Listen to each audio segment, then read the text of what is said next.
Welcome to your law बडी। आज हम बात करने वाले हैं एक प्रैक्टिकल कॉर्पोरेट कंसेप्ट पर प्रेफरेंस शेयर्स कब इशू होते हैं और कैसे रिडीम होते हैं। और सबसे इम्पोर्टेंट, क्या कंपनी लाइफ टाइम के लिए प्रेफरेंस शेयर्स रख सकती है। चलो सेक्शन 55 ऑफ कंपनीज एक्ट 2013 को डिटेल में समझते हैं। सेक्शन 55 का सब सेक्शन 1 बात करता है इररिडीमेबल प्रेफरेंस शेयर्स। ये कहता है कि लॉ का क्लियर रूल है, company irredeemable preference shares issue नहीं कर सकती। इररिडीमेबल मतलब जो कभी वापस रिडीम ही ना हो, मतलब every preference shares must be redeemable. Sub section 2 कहता है कि कंपनी प्रेफरेंस शेयर्स इश्यू कर सकती है only if articles of association allow करे कि शेयर्स जो है वो रिडीमेबल हो। टाइम लिमिट क्या है कि रिडेम्पशन पीरियड होना चाहिए maximum 20 years from the date of issue.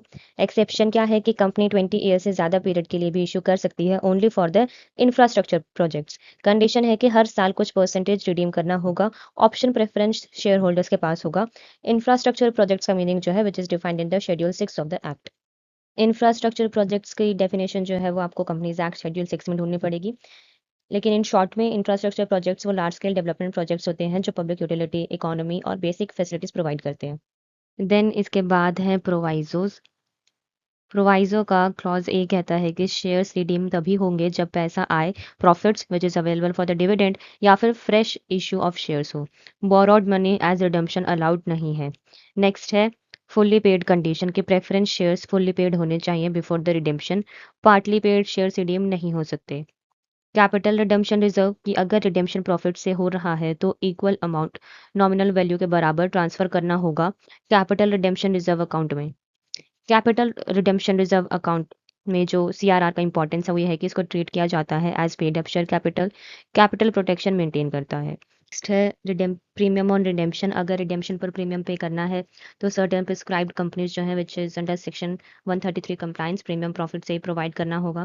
Special rule है कि old preference shares which are issued before the act, so premium has to be paid out of the profits और the securities premium account. And other companies जो हैं premium पे हो सकता है profit से और द सिक्योरिटीज प्रीमियम अकाउंट से।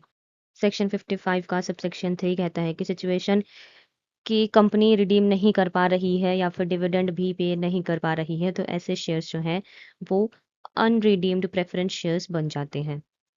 लेकिन फिर इसका सोल्यूशन क्या है? कंपनी कर सकती है कि new redeemable preference shares issue करे। कंडीशंस है कि कंसेंट होना चाहिए 3/4 in the value preference share holders and approval of the tribunal. Effect क्या होगा कि न्यू शेयर्स इशू होने के बाद ओल्ड शेयर्स डीम रिडीम्ड हो जाते हैं।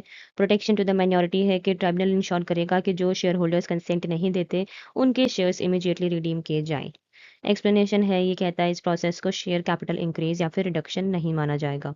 नेक्स्ट है सेक्शन 55 का सब सेक्शन 4।